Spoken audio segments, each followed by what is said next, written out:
सम्पूर्णमा नमस्कार साथीहरु। लगातार पेटमा समस्या भइरहेको छ, जस्तै भोक नलाग्ने समस्या छ, खाना नपच्ने समस्या छ, पेट ढुस्स हुने समस्या छ, दिशा सफा नहुने समस्या छ। हेर्नुहोला साथीहरु, यो भिडियोमा म तपाईलाई एउटा बेस्ट घरेलु औषधिको बारेमा जानकारी दिन्छु, जसलाई आफ्नै घरमा निर्माण गरेर केही दिनसम्म सेवन गरिदिनु भयो भने यी सम्पूर्ण पेट सम्बन्धी समस्या समाधान गर्न तपाईले धेरै हदसम्म मद्दत प्राप्त हुन्छ। औषधि निर्माण गर्नको लागि केही जडीबुटी आवश्यक हुने गर्छ।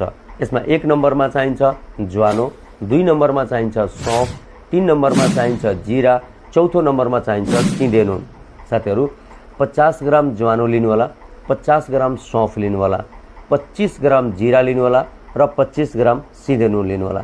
यो चारवटा एउटा ठाउँमा राख्नु होला। सबभन्दा पहिले तावामा ज्वानो, सौंफ र जीरा यो तीनटालाई छुट्टा छुट्टै रोस्ट गरेर मिक्सीमा राखेर यसको पाउडर बनाउनु होला। तीनटै पाउडरलाई एक आपसमा मिक्स गरिदिनु होला। मिक्स गरिसकेपछि त्यसमा 25 ग्राम सिधे नुनलाई राखेर मजाले मिक्स गर्नु होला। एयर टाइट कन्टेनरमा यसलाई प्याक गरेर राख्नु होला। खाना खाएको 20 मिनेटपछि दैनिक एक पटक 1 कप तातो पानीमा यसलाई आधा चम्चा मिक्स गर्नु होला। त्यसपछि यसलाई सेवन गर्ने गर्नु होला। केही दिनसम्म गर्दिनु भयो भने यसले पेट सम्बन्धी सम्पूर्ण समस्यालाई समाधान गर्न धेरै हदसम्म मद्दत पुर्याउँछ। भोकलाई जगाउन मद्दत पुर्याउँछ, पेटलाई सफा गर्न मद्दत पुर्याउँछ, खाना पचाउन मद्दत पुर्याउँछ। त्यसकारण साथीहरु, दैनिक एक पटक यसको सेवन गर्नु होला। साथीहरु, यो औषधि सानो बच्चालाई, गर्भवती महिलालाई, गम्भीर बिमारीबाट पीडित भएको व्यक्तिलाई नदिनु होला। यदि उहाँहरुले दिनु पर्यो भने उहाँको चिकित्सकको सल्लाह अनुसार मात्र दिनु होला।